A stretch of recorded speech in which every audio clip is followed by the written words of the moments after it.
ఇప్పుడు ఏమైంది అనుకుంటే ఆవిడ మొత్తం మనిషినన్న విషయం కూడా మర్చిపోయి విచక్షణ రహితంగా టీవీ లైవ్ లో అందరూ చూస్తుండగా శేఖర్ పాషా అనే అబ్బాయిని, అంటే ఆమెను వ్యతిరేకిస్తున్నటువంటి అబ్బాయిని కొట్టడం జరిగింది. అది కూడా మనం చూసాం. అండ్ వాళ్ళ ఇంటికి వెళ్ళి దౌర్జన్యం చేసింది వాళ్ళ అమ్మ నాన్నల ఇంట్లో ఉండగా. అలాగే వీళ్ళ అడ్వకేట్ ని అడ్డు పెట్టుకొని ఏవేవో బూత్ మెసేజ్లన్నీ వదిలేస్తుంది.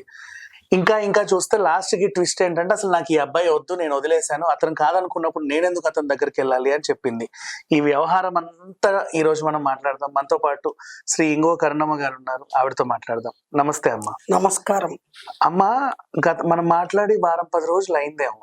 అవునండి. ఇంతే కదా, ఇది ఏముందిలే, ఒక రంకు భాగవతం వదిలేస్తారు అనుకున్నాం.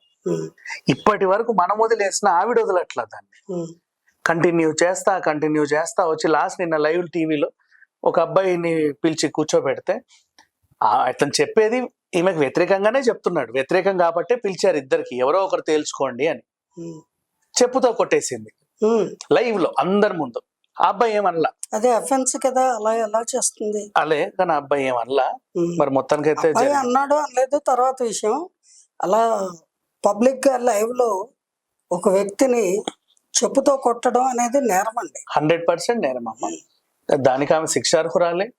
కాకపోతే ఏంటంటే, ఇప్పుడు అదే అబ్బాయి ఆవిడని కొడితే ఊరుకుంటుందా సమాజం కానీ ఎవరైనా కానీ? అది కూడా తప్పే కదా. ఎవరు అది సభ్యతగా కూర్చొని నిదానంగా మాట్లాడుకోవడానికి ఏర్పాటు చేసిన కార్యక్రమం, అంతేగాని దెబ్బలాడుకోవడానికి కొట్టుకోవడానికి ఏర్పాటు చేసిన ప్రోగ్రాం కాదు కదా. వాళ్ళ తల్లిదండ్రులు ఇంట్లో ఉంటే బసవరాజు రాజలక్ష్మి ఎక్కడ కాకతీయ హిల్స్ లో. ఎవరి తల్లిదండ్రులు? రాజ్ తరుణ్ వాళ్ళ తల్లిదండ్రులు. ఆ ఇంటికి వెళ్ళి నీ కొడుకు అది చేశాడు, నన్ను ఇలా చేశాడు అని రచ్చ చేసింది. వాళ్ళ ఇంటి దగ్గర బాగా గొడవ చేస్తే వాళ్ళు వచ్చి పోలీస్ స్టేషన్ లో కంప్లైంట్ ఇచ్చారు, ఈ అమ్మాయి మా ఇంటి మీదకి వచ్చిందండి అని. నెక్స్ట్ నాకే కాదు, హర్యానా అని ఒక అమ్మాయి కూడా కడుపు చేశాడు, ఆమెకు కూడా టాబ్లెట్లు ఇచ్చి అబార్షన్ చేయించాడు. ఆమెను అడగండి కావాలంటే. అసలు ఆమె మాట్లాడట్లా, ఆమె చెప్పుకోలేదు. ఈ ఇష్యూ జరిగి కనీసం 10 రోజులైనా నిజంగా ఆమె కూడా బాధితులు అయితే చెప్పుకునేదేమో, కానీ చెప్పాల. ఈమె చెప్పింది ఇంకో అమ్మాయి కడుపు చేశాడు అని. ఇట్లా ఉంది. లాస్ట్ కి నేను ఇంత కావాలనుకుంటున్నాను కదా, అతను వద్దు అన్నాక నేను నాకు కుక్కలా వెంటబడుతున్నట్టుంది, నేనే వదిలేస్తున్నాను, వదిలేసాను, ఇంకెప్పుడు ఆయన గురించి నేను మాట్లాడను అనింది. ఎలా చూడాలి అసలు ఈ పిచ్చి స్టేట్మెంట్ ని? మానసిక రుగ్మతతో బాధపడుతున్న ఒక వ్యక్తి అనేది చాలా క్రిస్టల్ క్లియర్ గా అర్థమవుతోంది, హ్యాపీగా అర్థమవుతుంది. ఆ అమ్మాయి మాట్లాడే విధానాన్ని, ఆ అమ్మాయి ప్రవర్తించే తీరుని కొన్ని లక్షల మంది ఈ ఛానల్స్ లో చూస్తున్నారు. వాళ్ళందరికీ కూడా ఈ పాటికి అర్థమైపోయి ఉంటుంది.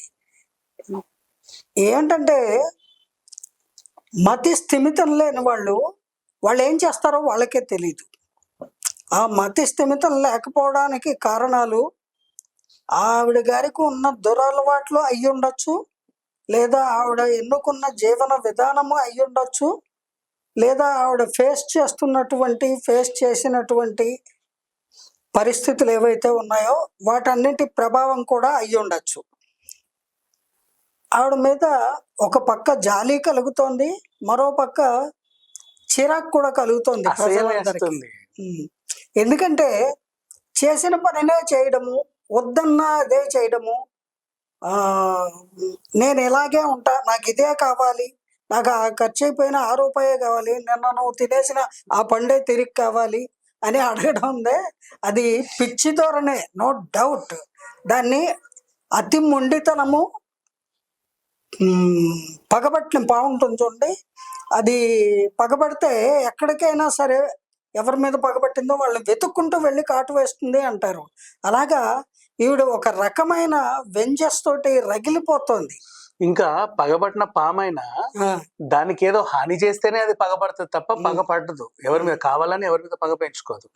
ఈవిడకి ఇలాంటి హాని చేయలేదు. అంటే అదే ఇప్పుడు ఆమె అనుకున్నదే నెరవేరకపోతే హాని చేసినట్టుగానే భావించి, అలాగే కదా అందరితో చెప్తోంది, నాకు ద్రోహం చేశాడు, 10 ఏళ్ళు కలిసి ఉన్నాం, 11 ఏళ్ళు కలిసి ఉన్నాం, 25 ఏళ్ళు కలిసి ఉన్నాం, ఇవన్నీ చెప్తోంది కదా. మధ్యలో నువ్వు ఆయనతో తిరిగావు కదా, అదేంటంటే ఎంతమందితో తిరిగాను, ఒక మస్తాన్ సాయితోనే కదా తిరిగింది. అప్పుడు ఈయన కూడా ఆవిడ ఎవరితోనో తిరిగాడు అనే మాట అనే హక్కు ఆవిడకి లేదు. ఇప్పుడు ఆవిడ ఇష్టారాజ్యంగా ఆవిడ తన జీవితాన్ని జీవిస్తున్నప్పుడు, అతని ఇష్టానికి అతను జీవిస్తున్నప్పుడు, అతన్ని క్వశ్చన్ చేసే రైట్ ఆవిడకి ఎక్కడుందండి? అయినా వాళ్ళేమన్నా లీగల్‌గా, చట్టబద్ధంగా వివాహం చేసుకున్న వాళ్ళా? నో. కాదు కదా! కాదు. పోనీ లా రిజిస్టర్ మ్యారేజ్ చేసుకున్నారా? అబ్బే! ఛీ! ఛీ! ఛీ! మరి ఛాన్సే లేదు. లీగల్‌గా ఏ రకమైనటువంటి భార్యాభర్తలు అనేటువంటి ఇది లేనప్పుడు, అతని స్వేచ్ఛ అతనికుంటుంది, ఆవిడ స్వేచ్ఛ ఆవిడకుంటుంది. వాళ్ళిద్దరూ ఆ రకంగానే జీవిస్తున్నారు. అటువంటప్పుడు ఈ అమ్మాయి ఏంటండి ఇంత ఎడమెంటల్‌గా నాకు వాడే కావాలి, వాడే కావాలి. ఏం మెంటలా? యెస్, మెంటలే. మెంటలే. ఈ ఈ స్థితిని పిచ్చనే అంటారు. ఒక పిచ్చి వ్యక్తి గురించి జాలి పడాలి, ఇంకేం చేయలేం. జాలిపడ్డం తప్ప ఎవరం ఏం చేయలేం. అంతే కదా! రెండోది, అందరి మీద ఆవిడ దుర్భాషలాడడం కూడా ఇందులో ఒక భాగమే. నీచమైన లాంగ్వేజ్ అమ్మ. ఒక ఆడది మగాడు కాదు కదా, ఉమ్, ఒక మనిషి అనే స్థాయి వ్యక్తి అసలు మాట్లాడకూడనటువంటి బూతులు, నీచమైన బూతులు. దానికి అలా మాట్లాడడానికి 2 బలమైన కారణాలు ఉంటాయండి. ఒకటి, ఉడుకుమొత్తనం. అంటే నేను అనుకున్నది సాధించలేకపోతున్నాను అనే నిస్సహాయత, ఆ ఉడుకుమొత్తనము, ఇలాంటివన్నీ కూడా బాగా ఆ రజోగుణాలు బాగా తీవ్రంగా బ్రెయిన్‌లో ఆక్యుపై అయ్యి ఉంటాయి. అదొక కారణము. రెండోది, పగబట్టిన పాము టైప్‌లో వాళ్ళని బతికితే నా కాళ్ళ దగ్గర పడి ఉండాలి, నేను చెప్పినట్టు వినాలి, నా భర్త అనే ఇదితోనే బతికుండాలి, పెళ్ళి అయినా కాకపోయినా సరే, గుళ్ళోనో రూమ్‌లోనో దండలు మార్చుకున్నా సరే, వాడు నా వాడు అనేది ఆవిడ బ్రెయిన్‌లో ఫిక్స్ అయిపోయింది. అతను అలా ఫిక్స్ అవ్వలా. జస్ట్ అతను ఎందుకు అవ్వాలండి? అతను అలా పెళ్ళే చేసుకోవాలనే నిర్ణయం తీసుకోలేదు అతను. ఈ కుటుంబ సభ్యులకి ఏనాడో చెప్పాట నేను వివాహం చేసుకోను అని. అతను ఫ్రీ బర్డ్, స్వేచ్ఛగా బతుకుతున్నాడు. అతనిలాగా బతికే అమ్మాయిలు ఎవరైనా దొరికితే వాళ్ళతో కాసేపు కాలక్షేపం చేస్తున్నాడు. అదే నువ్వు కనిపించిందల్లా నాది, నాకు నాకు అంటే అవుతుందా? ఆ అమ్మాయి వెర్రితనం ఇది. ఇంకో విషయం, ఇలా మానసిక రుగ్మతతోటి బాధపడుతూ, పిచ్చి ధోరణితోటి, ఉన్మాదిలాగా ఉగ్రంగా అందరితో బిహేవ్ చేస్తూ, మాట్లాడుతూ, ప్రెస్సుల్లోనూ తర్వాత సమాజంలోనూ కూడా అటువంటి ప్రవర్తన కలిగిన ఒక ఆడమనిషి మహా డేంజర్ అండి. ఎందుకంటే యంగ్ ఏజ్‌లో ఉన్న ఆడవాళ్ళకి ఇటువంటి వాళ్ళు పొరపాటున ఇన్స్పిరేషన్‌గా మారితే ఎంత డేంజరు. అమ్మో! అవును, నిజమే. ఈవిడ వల్ల ఏముంది, ఎవడో ఒకడు మంచి కుర్రాడిని పట్టుకో, బాగా డబ్బు దోచుకోవచ్చు, ఈ రకంగా బ్లాక్‌మెయిల్ తర్వాత చేయొచ్చు, రచ్చకెక్కి పెళ్లి బ్లాక్. మాత్రం చేసుకోవద్దు. అవును. ఏదో ఒక నాటకం ఆడి నాకు గర్భం చేశాడు, అది చేశాడు, ఇది చేశాడు, మేము గుళ్ళోనే దండలు మార్చుకున్నాం, లేదా ఇంట్లోనే పెళ్లి చేసేసుకున్నాం అని ఒక ఏమన్నా మార్కెట్‌లో ₹10 పెడితే రెడీమేడ్‌వి దొరుకుతాయి. నల్లపూసలు అవి ఇవి వేసేసుకొని ఈ డ్రామా నాటకాలు ఆడి, ఆడవాళ్ళు కదా బోయి అని ఏడిస్తే జాలి కలుగుతుంది ఎవరికైనా. ఆడది నిజమే చెబుతుంది అనేటువంటి అపోహలో కొంతమంది ఉంటారు. ఇలా బరి తెగించిన ఆడవాళ్ళు ఉంటారు కదా, వాళ్ళు మాట్లాడే మాటలకి వాళ్ళు అంత త్వరగా నమ్మరు. వాళ్ళు బోల్తా పడిపోతారు. ఆడపిల్ల ఇలా రోడ్డెక్కి ఇలాగ పచ్చి బూతులతో సహా మాట్లాడుతుందంటే ఆవిడ మనసు ఎంత గాయపడి ఉంటుందో, ఆవిడ బ్రెయిన్ ఎంత పాడైపోయిందో, ఆవిడ బ్రెయిన్ పాడైంది, జీవితం ఇది ఎంత నిజమే. నాశనమైందో. ఇక్కడ బ్రెయిన్ పాడైన మాట నిజమే. అది నిజమే. అది నిజమే. అయితే ఇలా జాలి చూపిస్తారే గాని నిజానిజాలు తెలుసుకునే ఓపిక, ఓర్పు ఎవరికి ఉండవు. అయినా ఉదయం లేవగానే భగవన్నామస్మరణ చేసుకొని చక్కగా ఏ దేవుడి సుప్రభాతమో విని మన కార్యక్రమాలు, దినచర్యలు ప్రారంభించాలి. అది పోయి తెల్లవారు లేస్తే ఈ భాగవతం, ఈ గొడవ, వీళ్ళ చర్చ, ఎవరి దగ్గరికి వెళ్ళినా ఇదే మాటలు. ఎందుకండి అంత ఇంపార్టెన్స్ ఇస్తున్నారు? ఎందుకు ఇస్తున్నారు? అంత ఇంపార్టెన్స్ ఇవ్వవలసినటువంటి ప్రపంచ ప్రఖ్యాతిగాంచిన నోబెల్ బహుమతి తెచ్చుకున్న వ్యక్తిత్వంలో ఆదర్శవంతమైన వ్యక్తిత్వం కలిగిన వ్యక్తి, అటువంటి జీవన విధానాన్ని అనుసరిస్తున్న మనిషి ఆవిడ. ఎంత మాత్రమూ కాదు, ఇటువంటి లివింగ్ టుగెదర్లు లేదా ఒక షెల్టర్ కింద ఉండే వాళ్ళని ఏమంటారు అన్నారు? పెళ్లి కాకుండా అమ్మాయిలు అబ్బాయిలు సహజీవనం, ఆ సహజీవనాలు, ఏదో co-living. జీవనం, కో లివింగ్లు, కా లివింగ్లు, కా అంటే కామన్ లివింగ్లు, ఇవన్నీ చేసేటువంటి వాళ్ళు సమాజానికి ఏం మెసేజ్ ఇస్తున్నారు? సభ్య సమాజాన్ని సిగ్గుతో తల వంచుకునేలాగా చేష్టలు మాటలు చేస్తున్నారు. అది అవసరమా? ఎంత మాత్రము ఎవరికి అవసరం లేదు. Time waste. వాళ్ళ గురించి తెలుసుకోవాల్సిన అవసరం లేదు. కానీ వాళ్ళ వల్ల సమాజానికి చాలా కీడు జరిగే అవకాశం ఉంది కాబట్టి ఒకసారి, 2 సార్లు, 4 సార్లు, 10 సార్లు మాట్లాడతాము.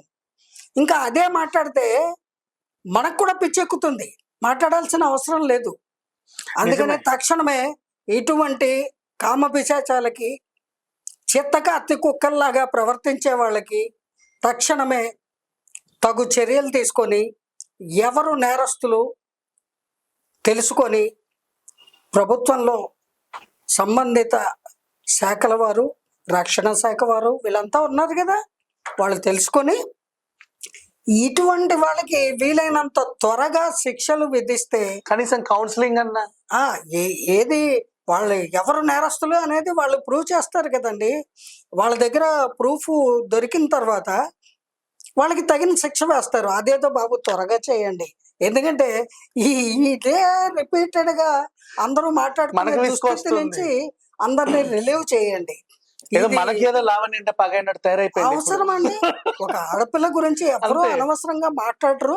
ఎవరికి అవసరం కూడా లేదు. అలాగే ఒక మగపిల్లవాడి గురించి కూడా అకారణంగా ఎవరు ద్వేషించరు, దూషించరు, ఎవ్వరు మాట్లాడరు. అన్లెస్ వాళ్ళు ఏదైనా ప్రపంచానికి ఉపయోగకరమైన ఏదో గ్రేట్ అచీవ్మెంట్ చేస్తే తప్ప వీళ్ళు చేసేదేంటి? వాళ్ళ బతుకులు సర్వనాశనం చేసుకొని ఎదటి వాళ్ళ బతుకులను కూడా సర్వనాశనం చేసి మీరు కూడా ఇలా వెళ్ళండి అని యంగ్స్టర్స్కి రాంగ్ రూట్ చూపిస్తున్నారు అని అర్థము.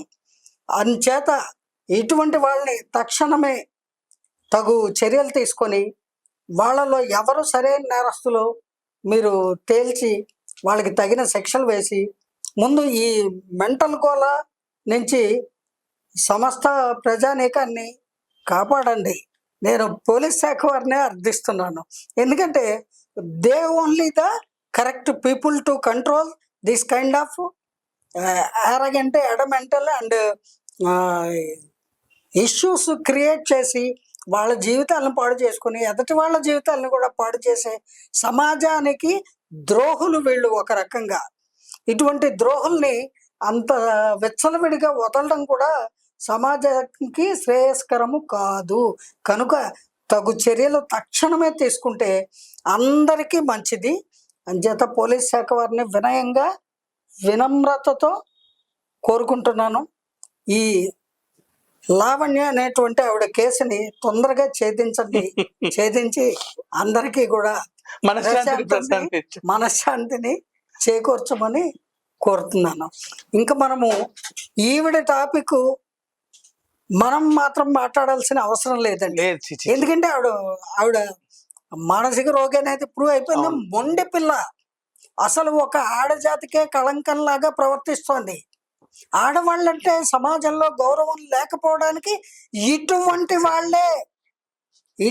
వాళ్ళే కారణం అంటాను నేను. నీకు ఏదైనా ఉంటే ఈ రోజు నువ్వు వాడికి ఇష్టం లేకపోతే నాకు ఇష్టం లేదు, నన్ను వద్దుకున్న అనేవాడు నాకు వద్దు, ఈ ముక్క ఆ రోజే చెప్పకపోయావా? అతను ఇంత వద్దన్నప్పుడు రచ్చ, ఇంత గోల, ఇంత అసహ్యము, ఇంత న్యూసెన్స్ క్రియేట్ చేయాల్సిన అవసరం ఏంటండి? డే వన్నే నువ్వు అర్థం చేసుకుంటే, డే వన్నే ఈ మాట నువ్వు అనగలిగితే ఈ సినిమా అంతా ఉండదుగా. ఏంటి నిత్యము ఇది రామాయణమా భారతమా అందరికీ అవసరమా? అదే కదా, ఈ మూడు కాదు. మోరవర్ రంకు పురాణం. అసలు moreover it is worst thing as a female. సిగ్గుపడే విషయము. తన జీవనాన్ని తనే అలా రాంగ్ రూట్లో మళ్ళించుకొని అక్కడికి తనేదో నిజాయితీగా పోరాటం సాగిస్తున్నానని చెప్తోంది అందరికీ.